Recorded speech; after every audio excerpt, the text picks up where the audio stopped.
So now let's look into the third technique, which comes under the non-probability sampling. So that's quota sampling. So quota sampling is a non-probability sampling technique in which samples are selected based on the predetermined quota of individuals with specific characteristics. In this method, the researcher selects individuals who meet certain demographic characteristics such as age, gender, ethnicity, or education level.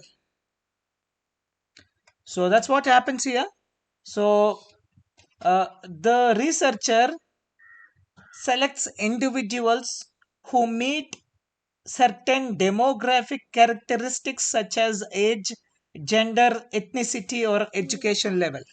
So quota sampling is the non-probability equivalent of stratified sampling. So first identify the stratums and their proportions as they are represented in the population. The convenience or judgmental sampling is used to select the required number of subjects from each stratum. So here, so in this method, just to put everything in one line, in this method, the researcher selects individuals who meet certain demographic characteristics in proportions that match those of the larger proportion. So that's the reason we call this method quota sampling as the non-probability equivalent of the stratified sampling. Same thing happens here. First, we identify the stratums based on age, gender, ethnicity, or education level. Then, after identifying the stratums and their proportions, they're represented in the population. Then, convenience, either convenience or judgment sampling is used to select the required number of subjects from each stratum. So now let's look into one example here. So this is quota sampling.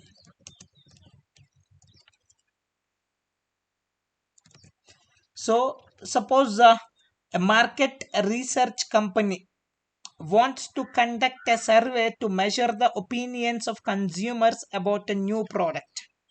So what they want to measure?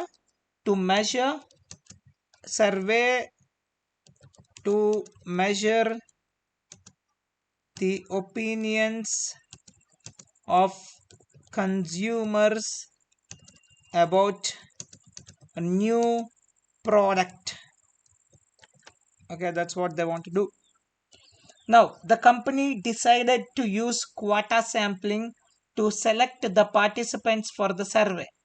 So they decide to use stratums. Let's take as a stratums one age. They decide to use age and gender as the criteria for the quotas. So we call them as a quotas here. So quotas. So to select the criteria,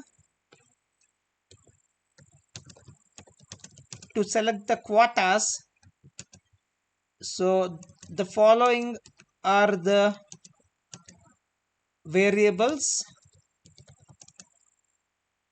we'll use. That is age and gender.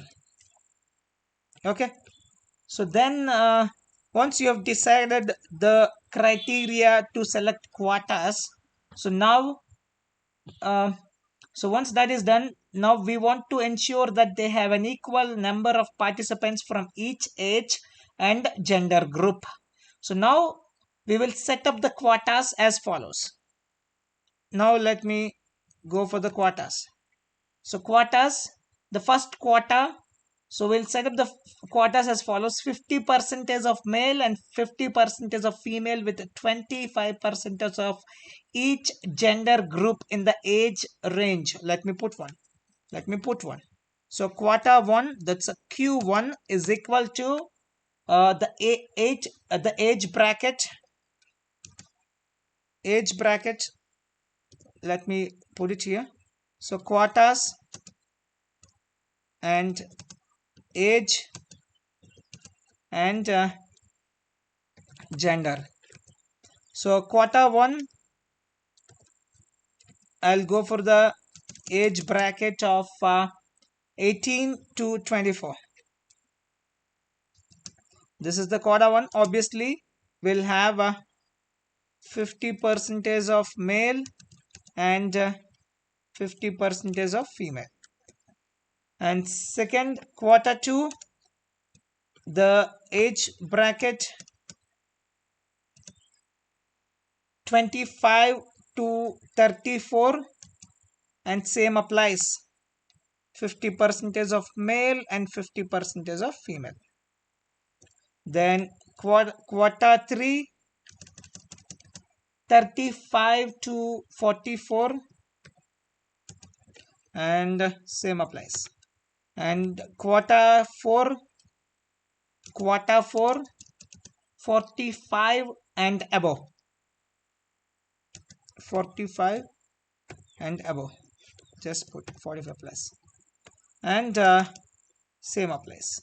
So that's it. Our 4 quotas were selected.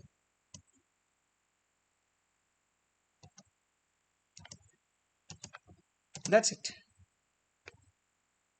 So this is how we select our quotas.